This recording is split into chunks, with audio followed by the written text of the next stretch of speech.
কবে চীনের সাথে রেল যোগাযোগের পরিকল্পনা বাংলাদেশে? চীন সফর থেকে ফিরে এ নিয়ে কাজ করার নির্দেশ দিয়েছেন প্রধানমন্ত্রী তারেক রহমান। রেলপথ মন্ত্রণালয়ের সচিব ফাহিমুল ইসলাম জানান, নির্দেশনা অনুযায়ী মিয়ানমার সীমান্তের 0 পয়েন্ট ঘুমধুম পর্যন্ত লাইন বসানোর কাজ শুরু করবেন তারা। মোহন ইসলামের প্রতিবেদন। ক্ষমতাচ্যুত আওয়ামী লীগের সময় চট্টগ্রামের দোহাজারী থেকে বান্দরবানের গুমদুম সীমান্ত পর্যন্ত রেললাইন সংযোগের প্রকল্প নেওয়া হয়। পরে কক্সবাজার পর্যন্ত রেল সংযোগ হলেও বাকি অংশ বাদ দেওয়া হয়। যদিও গুমদুম সীমান্ত পর্যন্ত রেললাইন বসাতে আগেই সমীক্ষা করেছে রেলওয়ে।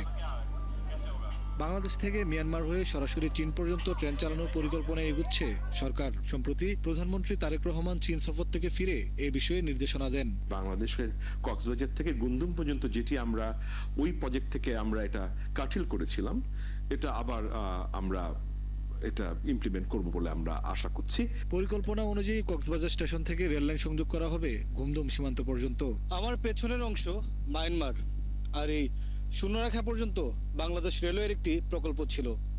সেই প্রকল্পটি পরবর্তীতে বাতিল করা হয়, কিন্তু প্রধানমন্ত্রীর চীন সফর পর আবারও নতুন করে আলোর মুখ দেখছে এই রেল সংযোগের প্রকল্পটি। তবে চীনের সাথে সরাসরি রেল যোগাযোগের ক্ষেত্রে বেশ জটিলতা রয়েছে।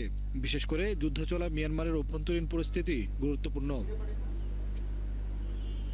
এর বাইরেও রেল সংশ্লিষ্ট কিছু জটিলতা আছে বলে জানান রেলপথ মন্ত্রণালয়ের সচিব। ওই পারে মিয়ানমারের দিকে কিন্তু প্রায় 150 থেকে 170 কিলোমিটার দূরে কিন্তু রেল লাইন। তাদের একই সাথে তারা যদি তাদের দিকটা কানেক্ট না করে, তাহলে আমি শুধু এককভাবে আমরা করে কিন্তু আমরা এই বেনিফিটটা আমরা নিতে পারবো না। এর জন্য এটা বাইল্যাটারাল একটার সঙ্গে হয়তো ভবিষ্যতে দ্বিপাক্ষিক আলোচনার পরিপ্রেক্ষিতে আমরা এগোবো। একদিকে স্বৈরাচারী আওয়ামী লীগের সময় করা বাংলাদেশের ভূখণ্ড ব্যবহার করে ভারতের রেল চলাচলের চুক্তি বাতিল, অন্যদিকে চীনের সাথে সরাসরি রেল যোগাযোগের পরিকল্পনা। এ নিয়ে ভূরাজনীতির চাল কোন দিকে যায় সেটাও দেখার বিষয়।